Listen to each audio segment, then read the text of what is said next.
frequently than others. Again, why that is, I don't know. It's just something that I've noticed from clinical work. There's also another thing that's related to this topic, so I should point it out, which is that avoidance is let's say, one of the central mechanisms of hair pulling. But at the same time, we have a lot of research evidence that suggests that experiential avoidance makes PTSD worse. So running away from triggers, running away from PTSD-associated experiences tend to increase these symptoms. So there's this mechanism that connects the two as well. And meaning that when you work on one or the other, you're very likely to also help yourself with the whole problem. Will there be a recording available? Yes, you will receive a recording, I don't know, in a day or two, and you will receive 2 links, because we separate Q&As from the webinars, because otherwise it would be just too long. So yes. How does hair pulling give you better anticipatory control? Well, for one thing, it's a process that you're in charge of, and just you. With our emotional responses, they're not really in our control, because they come about as a response to something that's happening to us while we're out there interacting with the world. So you cannot necessarily choose to feel something, but you can always choose to pull. So that's one level at which it operates as a form of control directly. But there's another thing, which is that pulling sometimes runs in the family. So you will have that, let's say, if you pulled, and your dad or your mom might have pulled as well. So it is an established family pattern of behavior. Also, so that gives you predictability, because you know what the consequences are from other people's experiences as well. But on the other hand, when you pull for several years, it becomes a sort of, I guess safe space would be a word, although not a completely adequate word, because it's a very painful space that you go into, but it's a space that you know very well. So something that you know very well, something that repeats all the time, is predictable by definition, far more than facing something that you don't fully understand. So when you have a choice between this overwhelming experience that you cannot make sense of, and something that hurts and harms you, but is something that you know and have been in, it by definition is more predictable. And if it's more predictable, then you have better control over it. If you cannot change it, then you adapt to it, but you have control. What if your pulling only occurs during PMS, the week before and after bleeding? For instance, pulling that only happens during a period headache and during period-induced tensions and pain. Well, in that case, so this happens from time to time. I don't see it terribly frequently, but I do see it quite often, that it will be associated with certain hormonal cycles. In that case, the mechanism still works, because maybe that's a way of coping with your headaches, or a way of numbing the pain or alleviating some of the tension. It still works as a mechanism. It's just more particular. And also, if it's cyclical like that, it might actually be easier to work with, because you can in advance anticipate the periods of pulling. So you can make sure, for example, to incorporate stimulus control in those periods, and then reduce the number of urges.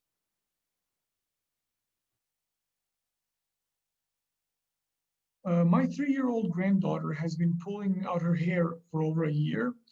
I have been trying to find a provider who can help someone her age, but I just can't find anyone. If you know anyone in the Maryland, West Virginia, or Pennsylvania area, you could let me know, and then the email, which I'm not going to disclose. So I don't know anyone who specializes in hair pulling in that area, but you can do something, which is you can contact the TLC Foundation. They might have someone. They have a website that's also very informative, or you can write to our support team, and they might be able to give you some sort of advice.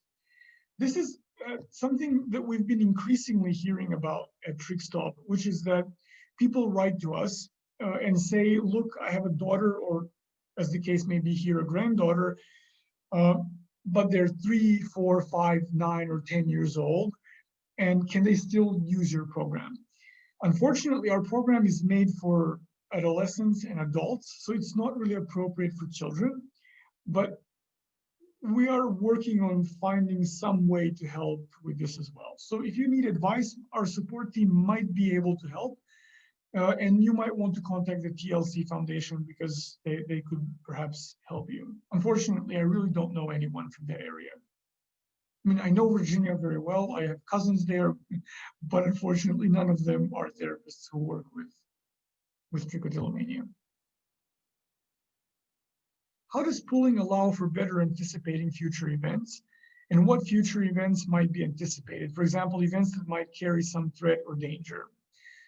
Yes, but so when we talk about anticipating future events in constructivist theory, so experiential avoidance is a concept from acceptance and commitment therapy, but the part that you're asking me is about personal construct theory or George Kelly's work. Kelly basically thinks that anticipating what is to come is the fundamental activity of our brains, of our minds, I should say. So this is the core thing. The reason why our psyche exists is so that we can anticipate events. And now we also, like 60 years after Kelly, we have a number of studies from neurosciences that basically tell us the same thing, that our brains are like these prediction machines. So it's not just the danger that we're anticipating. In order to act, to do anything, you have to have an idea of what is happening and what is about to happen. Let me give you an example. When I click to start the meeting from Zoom, I'm also anticipating that someone will attend the meeting. Now, one day this may no longer be the case, but for now, this anticipation proved right because there's a number of people and quite a number of questions. So that's an example of anticipation. Like if I don't know, like turn the faucet on, I expect water to come out. That's also an anticipation. But at the same time, if I go into a session with a client, sometimes I will have anticipations about threat and danger depending on the problem that I'm dealing with and transference and you know my mood that day. So yeah, it goes to these very big things like danger, but it's also a very mundane thing. It's what our psyche does. Like if I say hello, there's an implicit assumption that someone will say hello back. All of that assumption works in the US better than it does in Europe because in Europe sometimes you get like, what do you want from me? You know? So, but anyway, that my point being is that it's not just big events that you have to anticipate.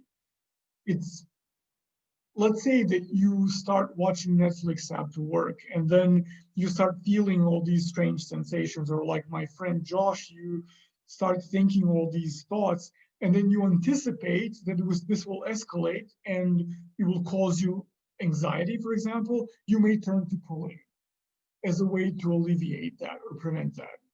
Sometimes also Netflix results from the anticipation that you will ruminate on work, and then you go to Netflix to kind of avoid these thoughts. So it doesn't have to be anything huge. I mean, contrary to what popular imagination suggests, our psychological life is not entirely geared towards these big, dark, deep secrets. We're much more down to earth as beings. So I hope that helps. How do we deal with our emotions? Well, that's a very big question. We had a webinar once that talked about emotional regulation. So that's something you can check out. And I gave you a lot of techniques there, and there was even a handout, if I remember, with some of these. So you can have some techniques there. But if I have to give a general answer because it is a very big question. In general, what I would suggest as an approach to dealing with emotions is first learning how to identify them, how to recognize them, then how to interpret them, so how to translate them into English or whatever language you prefer to think in, and then learning some very practical coping skills like, I don't know, grounding, relaxation techniques, or simply following what these assumptions that you form tell you to do. The way that I like to look at emotions, as is obvious from this, is as information. In Kelly's theory, for example, he doesn't even use the term emotion. Kelly talks about transitional states or transitions. So for him, emotions are information about the state of our system of constructs, or rather about ourselves. We don't have to be very technical here. So for example, when you feel guilt, Kelly says, well, this means that you broke a core rule, something very important, like you broke a very important principle. So practically what that tells you is A, question the principle, B, question your actions, and then see which one needs adjustment. If you feel sadness, sadness is usually an emotion that deals with loss. Loss can be real or imaginary, it can be internal or external, it's a complex issue, but it tells you there's some sort of loss. Then you can see where your thoughts drift when you're sad. So that may help you learn about the object that is being lost. Is it a relationship? Is it an image that you have of yourself or other people? Is it a physical object? So once you see what's lost, the job that you need to do is to change so that you learn how to live with the loss. Just let's say, I don't know, someone dies and you lost someone. The point of the whole process of mourning is to reconstruct, kind of reassemble our psyche so that it remains whole even without that person in our lives. That may mean that you have to see, what traits of theirs you would like to keep and develop, and what parts of them you would like to keep with you, in many different ways. I don't want to go into grief therapy, but that would be my point. So kind of see what the emotion is and then see what the action is from there. And there's also another part, which is this kind of physicality of the emotions. When they're intense, they're very physical. And those of you that have worked with me, you know that I like to ask annoying questions like, what do you feel in your body and where do you feel it and how would you describe it? This is because that's one way that we can recognize emotions, and not just emotions, but a lot of our psychological life that's not easily expressible with words will operate on the level of these kinds of symbols and sensations. So that's one space where you can learn. And by observing what happens in your body, kind of like when you do body scans, a type of mindfulness, you learn how to be with the sensations but not react to them. So that's both insightful and also it's a type of psychological bodybuilding. I'm afraid of my emotions because I have emotional flashbacks from complex PTSD. I don't want to see they scare me. How do I face them? Well, since you have complex PTSD, I think, first of all, it's really important that you find a therapist to work with. PTSD is really quite complex. I could suggest mindfulness, but then you would need a mindfulness teacher that knows how to approach PTSD, because all these techniques that have to do with getting in touch with your emotions, facing them, working with them, can be really very overwhelming for someone who has suffered trauma. So I would really suggest that you find a therapist and then work with them very slowly. The idea is to just, you don't have to face the trauma in this kind of direct, raw way. It's maybe first better to work towards feeling safer in your own body, and then slowly working on the trauma itself. So work around the kind of emotional underpinning that affects your present, and then slowly work your way towards the trauma. But again, I would definitely recommend psychotherapy, and I would not advise you to work on this on your own, because it's very difficult to do that, and it's very easy to overestimate or underestimate your potentials, and neither works in your favor.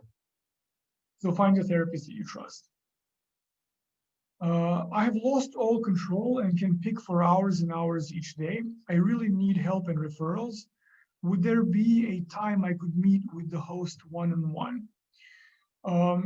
Well, you can join the program and then we can work. Try joining the webinar where I will present the program, and then you can ask anything you like. Or if you have any questions, you can also email me. There's my email in the lower left corner, and I'd be happy to answer your questions. And then let's see, if I can help you and how I can help you.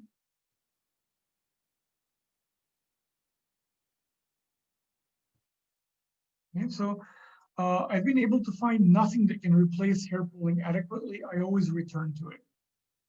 Yeah, this is quite common. So I don't know what you've tried, but it is difficult to find. If you're talking about replacements, I assume you're talking about competing responses.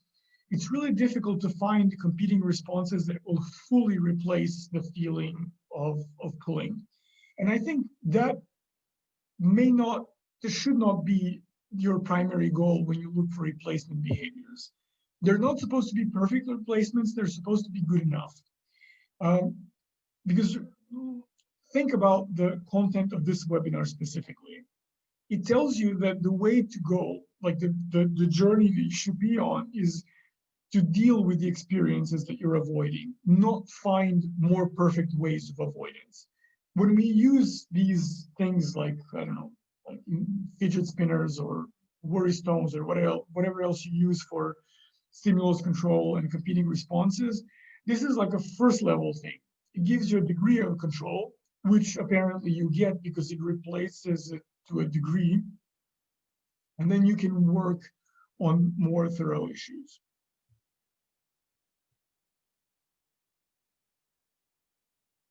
What about people who pull and eat ends of their hair? Well, I'm not sure sort of what the question specifically refers to, but these, let's say, post-pulling rituals are quite common. Sometimes it's rubbing the hair on your lips, or chewing the hair, eating the hair, kind of splitting the hair into even smaller ends, arranging them in a certain way. There are many of these rituals, and they usually have, I will generalize now a little bit because I'm giving a very general answer, but they usually kind of have to have the function of amplifying the soothing effect. Because if you try not to do that, you will likely end up frustrated because you will not get the soothing effect as much. So that's vaguely what they do, but how these rituals evolve, that's also something that's very interesting to think about in therapy and see how you can work with them. Maybe if you're trying to replace them, focus on the sensory aspect of it, how it feels, and then try to find a competing response for that. Can you please explain again what implicit reactions are? So I'm not talking about implicit reactions, I'm talking about implicit assumptions or implicit hypotheses that we have. Kelly would just say constructs, basically, that are not maybe verbal. So it's the way that you explain what's happening to you. If you experience distress and you have this implicit assumption that under any circumstances should you be experiencing distress, this assumption will lead you to avoid. So assumption will tell you what is it that you're facing and what is it that you can do to deal with it. It's something that comes out of your experiences. And like I said, they're usually tacit, so they're not necessarily verbal. I hope that makes it clear. When I start pulling or plucking, it can go on for hours and hours consecutively, where I'm just standing in front of the mirror and it feels like I'm in a time lapse. And when I can finally break myself away from the trance, it can be 3 or 4 hours later. Indeed, the trances can last for a very long time and they're exceedingly difficult to deal with. I believe it was in October, but we had a webinar on the trances as well. So you may want to check out the YouTube channel where we upload webinars and maybe learn a bit about these a little more. The trick with trances is that you usually need someone to snap you out of them, or the best way to deal with them on your own is to prevent them from occurring altogether. And in this webinar, I give examples and strategies, and there were a lot of useful questions and suggestions, so maybe that can help you. I have been pulling my hair for 12 years now and find that it gets more intense during high stress events in my life. During COVID, I have found that it has been at its worst. Unfortunately, this is a very common experience.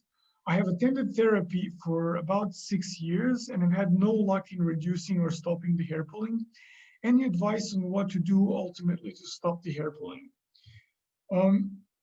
So therapy tends to be superior to medical treatment, at least according to the studies that we have. I'm not sure what type of therapy you tried, but since if it lasted for 6 years, I'm guessing it's some form of psychodynamic therapy because CBT is usually time limited.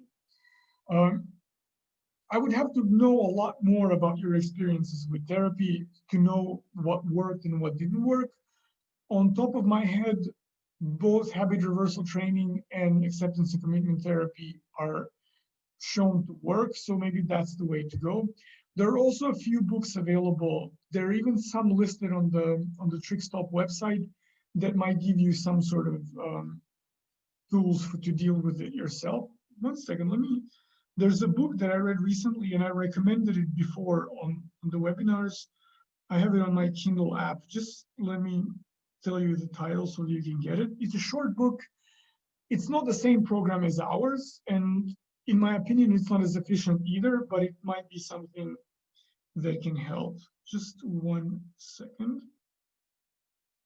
I have too many books in my Kindle. Oh, okay, so it's called Overcoming Body-Focused Repetitive Behaviors, a comprehensive manual.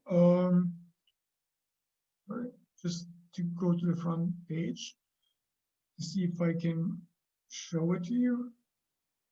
No, sorry, it doesn't work. So anyway, it's called Overcoming Body-Focused Repetitive Behaviors. So you can find it on Amazon. Get some water.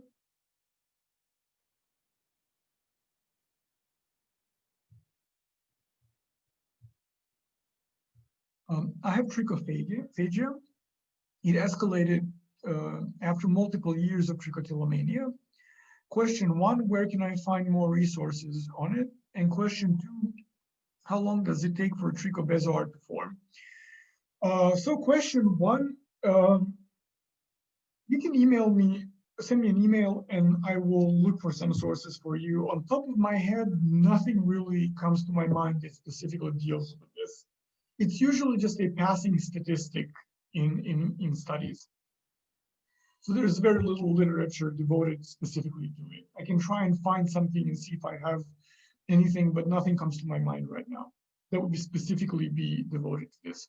In terms of how long does it take to form a bezoar, there's no set amount of time. It obviously usually happens with chronic forms of trichotillomania because it takes a while, but how much, that depends on how much hair you ingest.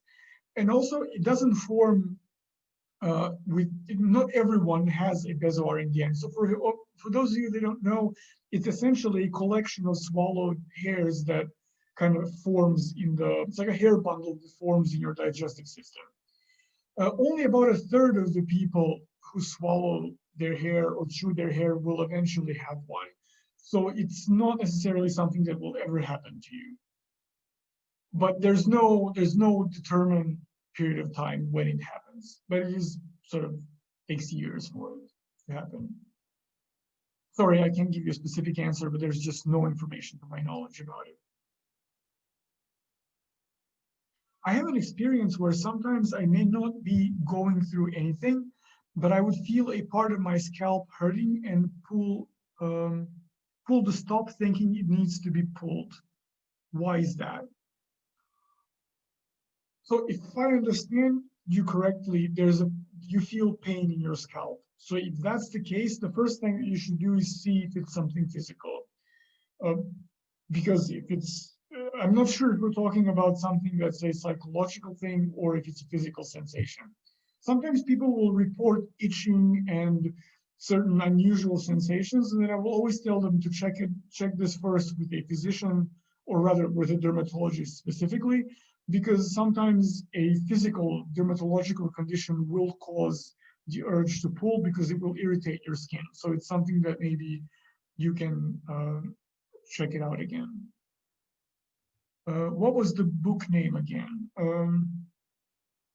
I hope you're asking about this last one, because so it's called Overcoming Body-Focused Repetitive Behaviors, a Comprehensive Behavioral Manual by Mansueto and Mansfield. And Vavlicek and Golem. There's quite a number of authors. Let me see if I can show you so this would be the cover of the book. I don't think you can see it. Sorry. If you type Overcoming Body-Focused Repetitive Behaviors on Amazon, it should be the first thing that comes up.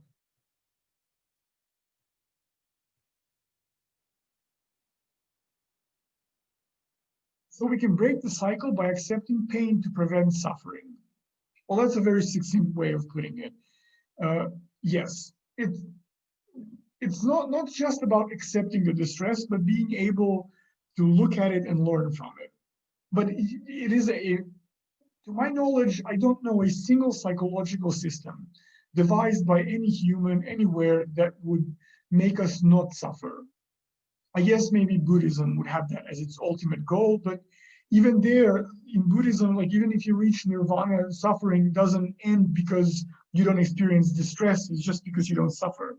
When you don't attach yourself to experiences, then they don't cause suffering, they just cause distress, like irritation.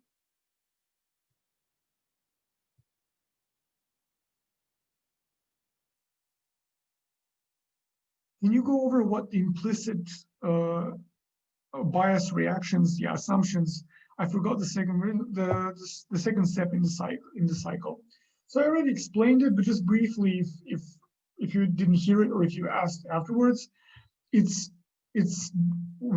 essentially what distress means to us and how we act on it. It's like the instruction manual on how to deal with different forms of distress. Is it difficult to open up to difficult experiences? Immensely so, yes. I mean, I say that, but I really mean that. It is really very difficult. It's painful, it's anxiety-inducing, but it's something that we humans simply have to master. Like I said, I would recommend the book Radical Acceptance by Tara Brach and Welcoming the Unwelcome by Pema Chodron. These books really deal with this in a way that's not at all technical. So there's not a lot of complicated psychological language in them, although there's a little bit of kind of new agey vibe to Radical Acceptance. It's a good book, but for me personally, I have felt some resistance reading it because it's just not my language, but it is a good book and she's a good teacher. Can you please give examples of implicit assumptions? So I gave like 4 or 5 examples in the lectures. It would be, let's say that, let me give you an example that I didn't give that just came to my mind. So when people have panic attacks, one of the things that they will commonly report is feeling like they're going to die. There's an implicit assumption there. If this sensation continues, I will literally die. So that's an implicit assumption. It's not something that you would ever say in normal circumstances. Like if someone asks you, hey, would you die if you have a panic attack? You would say no. But once the panic attack arises, this fear kind of comes up. And that is an implicit assumption about what will happen if your experience continues. And that will tell you exactly why you would avoid future experiences.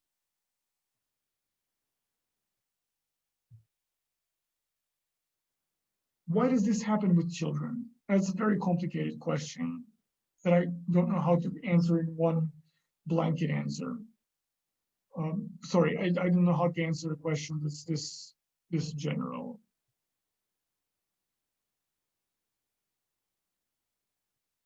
What was the author's name? So I'm not sure which author you're referring to, but I mentioned Hayes, Kelly, Gunaratana, the Buddhist teacher, Tara Brach.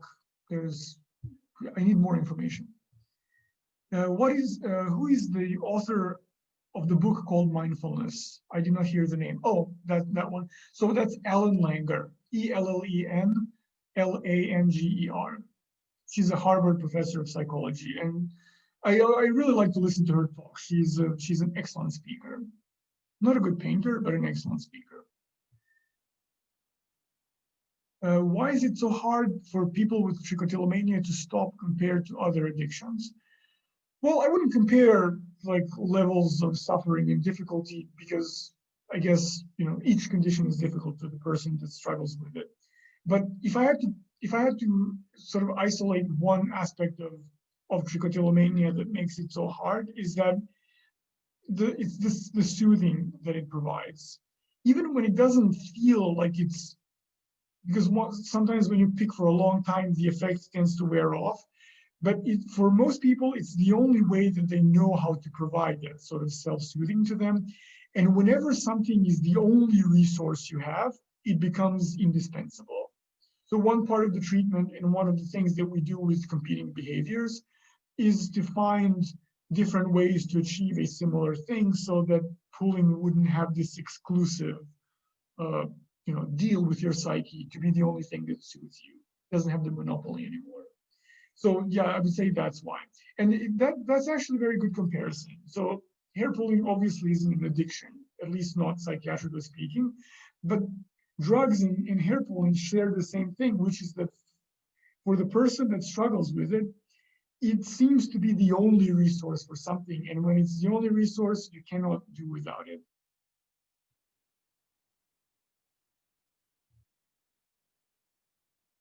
I just like to say that I've been to a couple of your webinars now, and I find your webinars and the way you present them and communicate and incorporate artwork utterly brilliant. Reassuring, well, thank you. I mean, you're making me blush.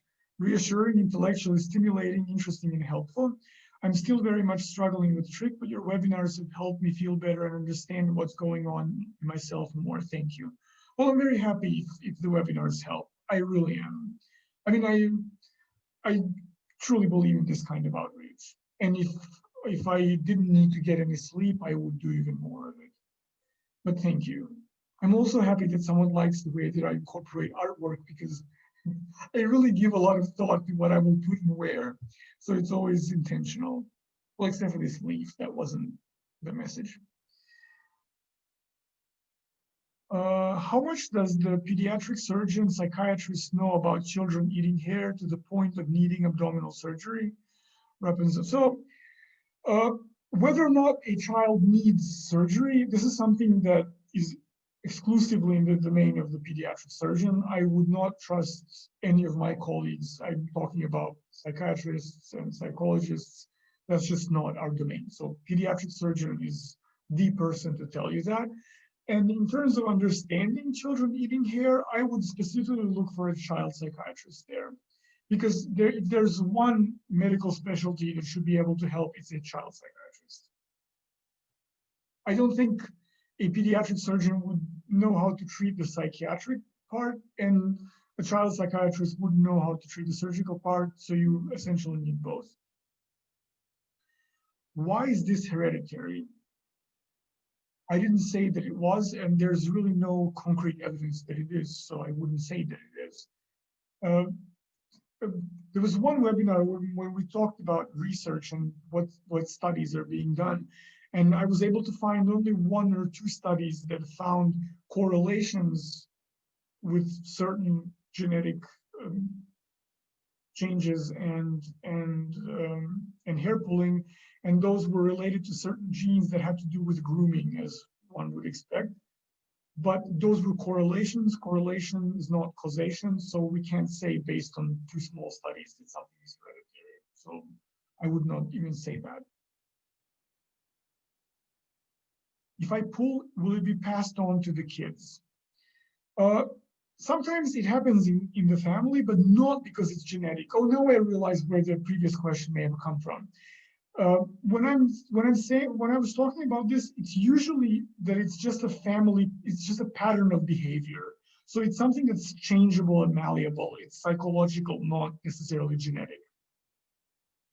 Like many times, for example, I will hear stories with hair pulling and skin picking that parents would pick their child's skin when they were growing up, or even pull their hair, or ask their children to pull their hair. So these kinds of patterns, or they will see a grown-up do that and then kind of figure out when grown-ups do that and then internalize that behavior. But that's not genetic, that's something that is changeable. So it's something that we can work on. I wouldn't say easily, but it's something that's changeable in therapy, or even without therapy. How would you advise that I identify what exactly it is that I'm avoiding through hair pulling? So one way would be to learn how to be with I would focus on your body. So the runner-up topic that was the mindfulness of the body. So maybe some other time I will talk about it in more detail. But this is usually where our avoidance mechanisms don't work very well. Avoidance is like a form of distraction. So if you refocus back on your body and learn how to observe and listen and see what you feel and where and how these sensations change over time, you should slowly start piecing together the puzzle. Another way that might be easier and for some people is to try and observe your thoughts that happen just before you start pulling. So I often tell people who start self-monitoring using the app, as part of the program, I always tell them to write down as many of the thoughts and feelings that they can remember before they start pulling, because that's usually when the stress arises and then pulling starts. So that's a good space to hunt down the elements of what is being avoided. Although when these mechanisms are present for a very long time, it's really very difficult to figure out because the mechanism works so well.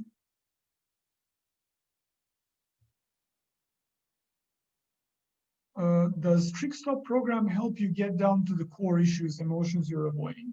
So the first part of TrichStop is devoted to more behavioral kind of intervention, so habit reversal training. And then the second part is based on acceptance and commitment therapy, which deals with experiential avoidance. Since the program is about 8 weeks long, I guess you can stay longer because you can renew the subscription as many times as you like.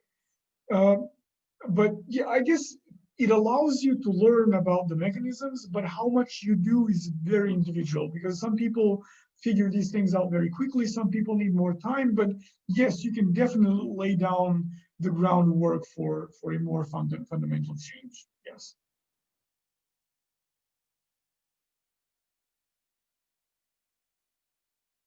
Yeah, so there are some personal questions that I apologize, but I will not be answering. That's one of for me, the perks of being a therapist is that I can share only what I think I should share. Hold on a second. I'm not upset by the personal questions, and I don't mind that you ask them. I'm just not likely to answer them. How do I identify a core belief statement in terms of trichotillomania for EMDR? I'm not the right address for that question because I know very little about EMDR. I like to learn about different forms of therapy and different theories. I know a lot about CBT because that's something that I use with TrichStop and whenever I work with problems like this, so it's the program that I have to know. My interest lies in more psychodynamic forms of therapy. For example, constructivism. I also like psychoanalysis very much. So EMDR, I know its basic principles, but I don't know the details, so I don't like to kind of talk about stuff that I know nothing about. I had started pulling when I was about 17, 18. Can trich start from any age? I see people talking about their kids, grandkids pulling. Yes, trich can start at any age, but usually it starts by your mid-20s.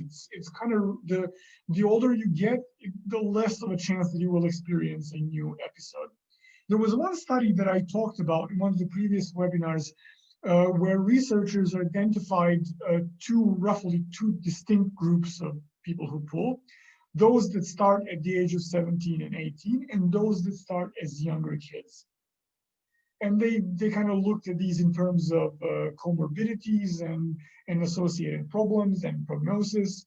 So they are, I wouldn't say that it's something that's established and agreed upon because that's just one study, but I personally really liked it because I've also noticed from my clinical work that there are those people who start very early and then we treat hair pulling almost like a bad habit to get rid of, and people who start at the age of 17 and 18, where it's really profoundly entwined with emotional regulation and different types of issues. So yes, you can.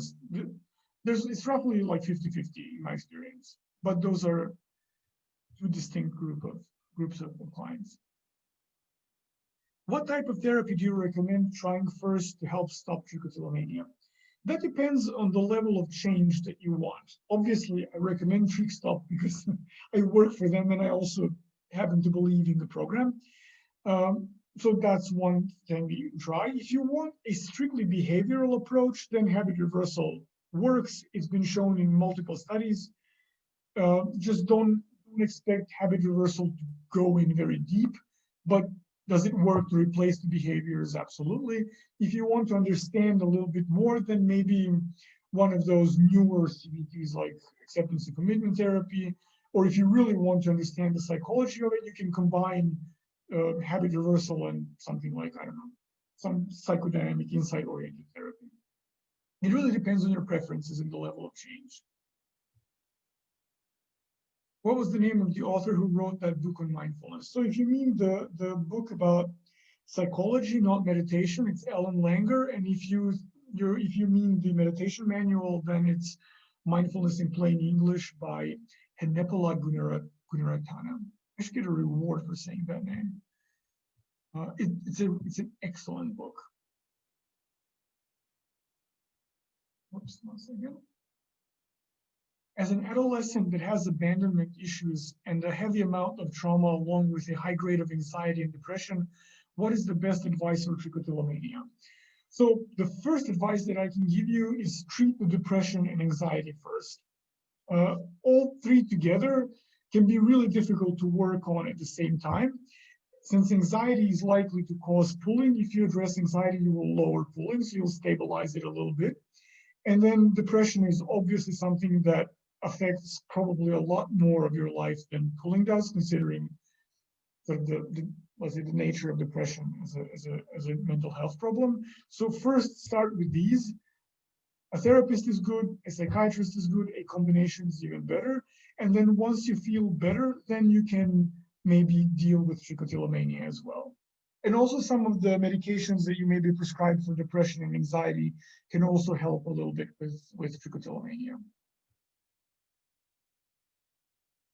Are there any medications that have shown to reduce hair pulling? Yes, although the evidence is not, there's not an overwhelming amount of evidence. There's only a few studies for a few different types of medication. So maybe 3 or 4 that come to my mind have been tested. Certain antidepressants have been, certain even mood stabilizers, although I doubt that any psychiatrist would prescribe that as a first-line treatment for hair pulling. And NAC, the supplement, has also been shown to reduce symptoms. So those are the studies. In my experience, most clients report that NAC doesn't help them very much, and medication seems to help only mildly. But even the research that we have says that psychotherapy is more effective than medication. For now, maybe in the future, we'll have more effective medication.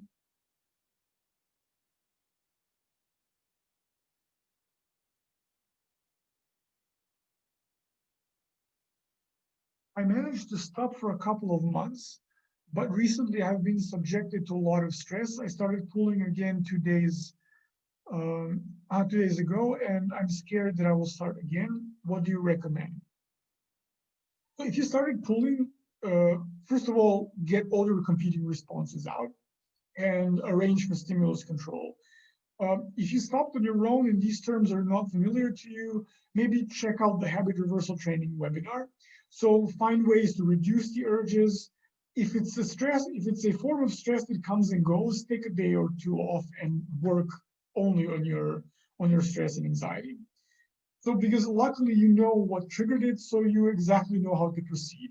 Whatever stress management techniques you've discussed with your therapist, if you had one before, take those out. You can maybe even email your therapist and see if they can offer some specific advice because they know you.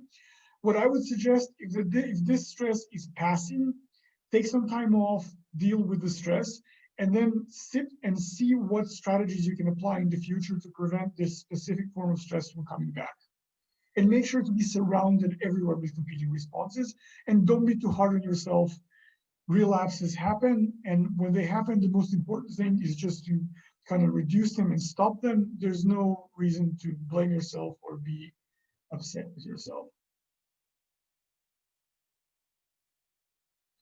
My parents think that I caused myself to develop trich because I started with splitting my hair and then escalated from there. How do I respond to them?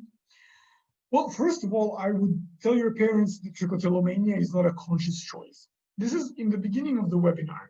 If you were present, I was talking about the difference between responsibility responsibility and guilt. So you are responsible for your well-being, but you're not to blame for having trick. So tell them that this is not a conscious choice. That's the first thing. Second, that you cannot cause yourself trichotillomania on purpose, because why would anyone do that? And third, that maybe you first think about the way that you would like your parents to help you, if at all, and think about the way in which they can politely point out to you that you pull, and the way in which you would like them to talk to you about pulling.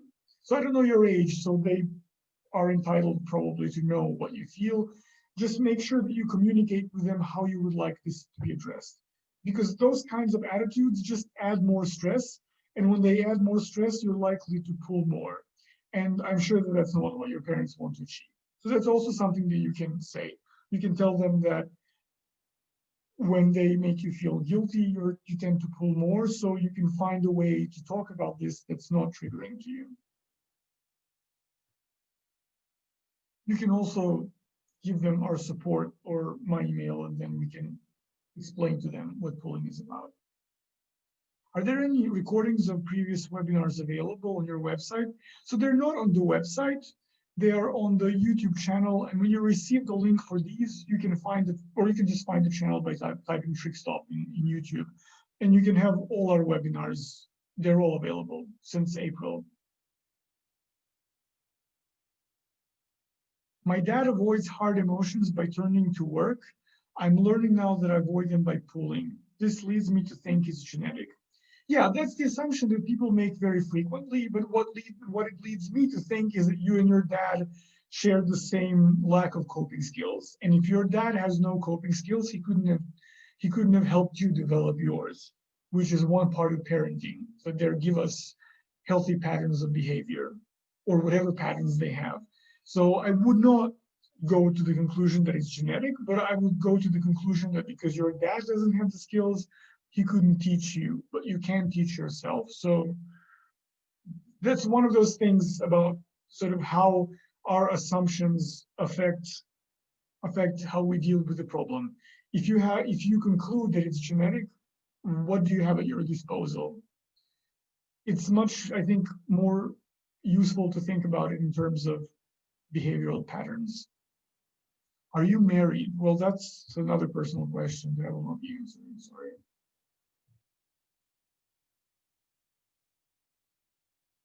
What's your email? There's an email in the left corner of the screen. Why does pulling feel so good? Because it provides soothing and also gives you a sense of accomplishment, but that depends on the specific type of pulling. I'm a 17-year-old girl and I've been pulling for about 2 years. I used to have very thick hair and now I have thin. I feel like I've pulled out 2/3 of my hair. I really want to stop, but I just can't. I feel like my pulling is rooted from anxiety, but I'm not certain. I mainly pull because I'm trying to find split ends. Do you have any suggestions of basic ways that I can try to stop? So I guess I would recommend that you start with our webinar in November, because habit reversal training is the best way for you to start working with pulling. It's something that you can incorporate on your own, and it's something that you don't need a therapist for. And then if you can afford a therapist, by all means, get one or join the program. You're old enough. But habit reversal is something that you can try doing on your own. So start from there, because it's practical, it's simple, and it's effective. What are some CBT tools to help break the pattern? Well, I just recommended habit reversal, so that's a very good place to start. So it's an older behavioral intervention. It's CBT just without the C, and it works very well. And in terms of CBT tools, there are many, like the developing the observing self, or cognitive diffusion, or even mindfulness techniques are, I guess, in some respect, CBT techniques, because newer forms of cognitive therapy incorporate mindfulness. So there's quite a lot. But if there's a place for you to start, habit reversal is a good place to start. Sorry, just 1 second. The questions are, okay. So I find it so hard to keep a diary record of the pulling. I guess this is due to avoidance. Bingo. Do you have any other ways or techniques that I can use to get over this? Years ago, I stopped going to CBT therapy because of this. So self-monitoring is a part of most therapies for hair pulling, and it is really very important. So there's no way around observing your behavior. You can experiment with different ways to log your behavior or focus on logging only certain aspects, my suggestion of thoughts and emotions. Um, or if you want to do it on your own, you can install the app, use it for 1 week, and let's say use it to identify triggers. And then once you've identified triggers, after that 1 week, implement certain habit reversal techniques. This is not the most ideal way, but if you really hate self-monitoring that way, that's a good place to start. And then once you establish certain competing responses, self-monitor for another week, and then see what you didn't cover with your first cycle of self-monitoring, or focus specifically on certain aspects of pulling. So there's you can kind of split it like that into these little smaller parts and then do it that way. But there's overall no way around self-monitoring, because self-monitoring literally means observing your behavior.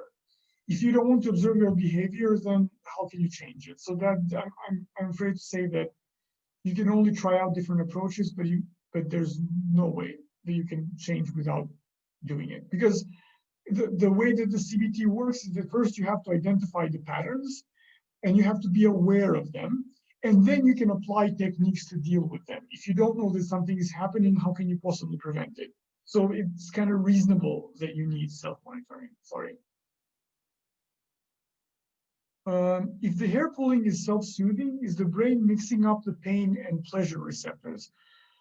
I wouldn't say that, because that kind of leads me into these very complicated paths that would bore everyone to death.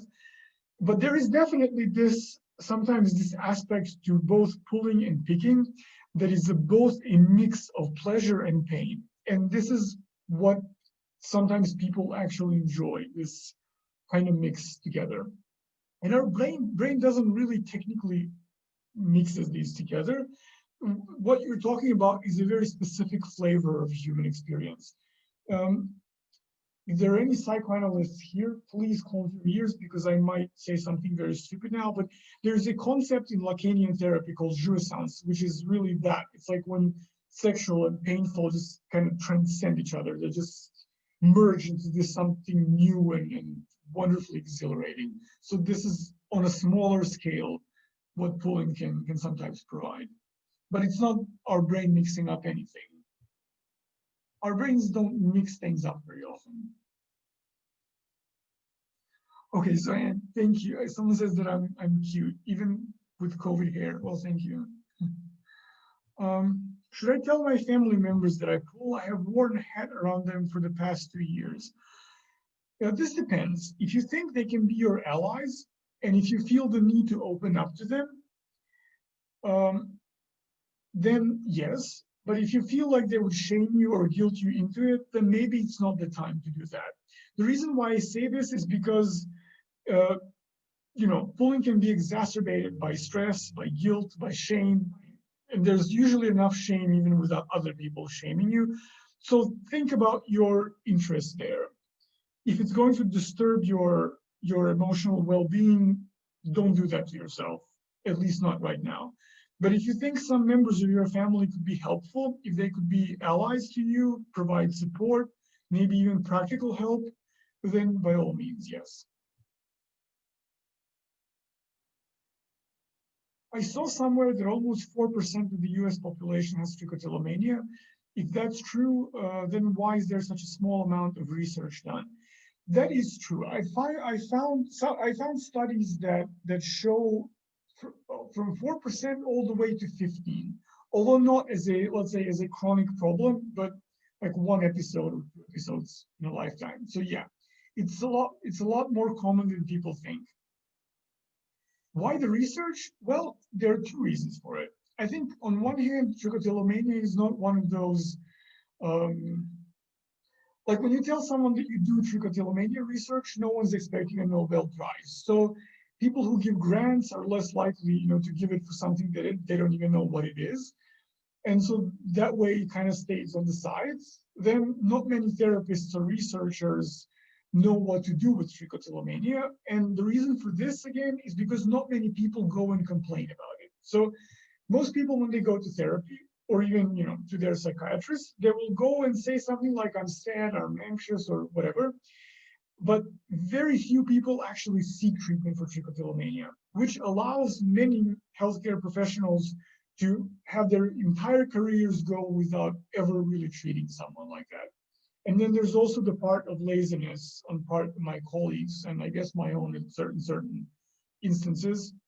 I don't want to imply that I'm better than they are, but sometimes people will have a problem, and they will come to the therapist, and the therapist will never have heard of it before.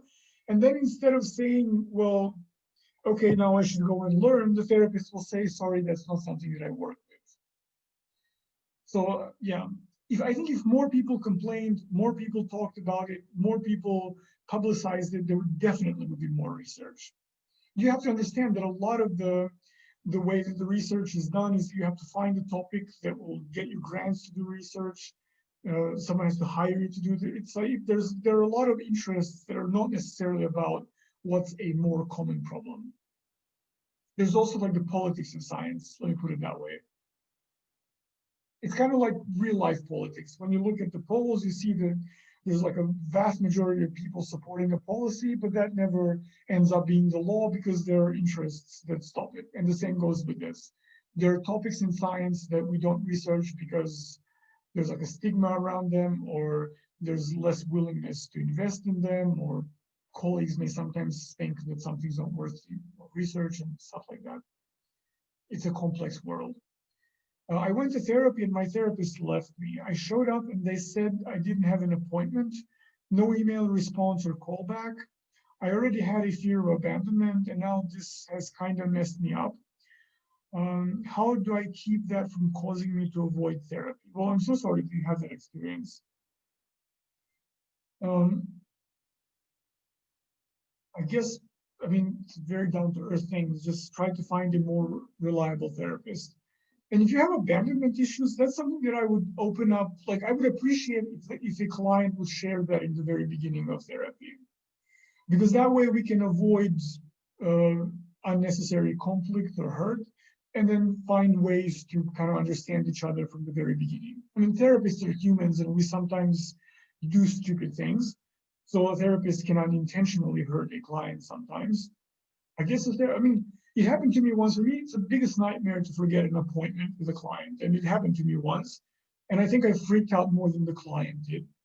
But that's another story. But my point being is that if you tell the therapist, your new therapist, that this is an issue that you have, they can maybe in advance tell you, and you can kind of agree on what it would mean if they forget about the session or don't show up or have to cancel. If you know in advance that it's not the therapist abandoning you, but that it's something happening, they can give you an additional explanation or something like this. It's all about communication in therapy. Can medical marijuana assist with trichotillomania? When I smoke, I hardly ever pull.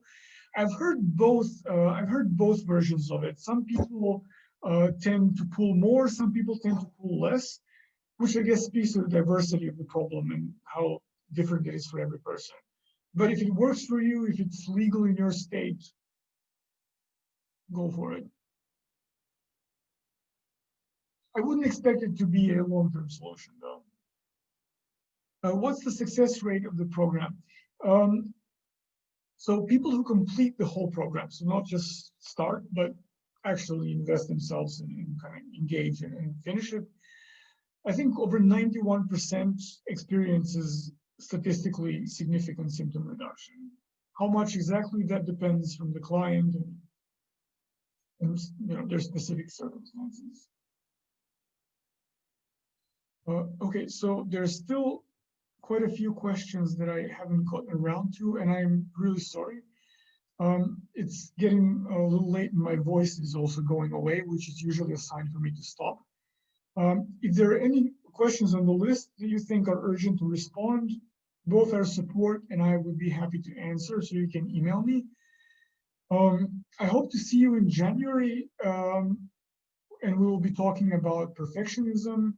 And so that's it for this month. Thank you very much, and see you soon. Oh, Happy New Year, Merry Christmas, and anything you celebrate in between. Bye.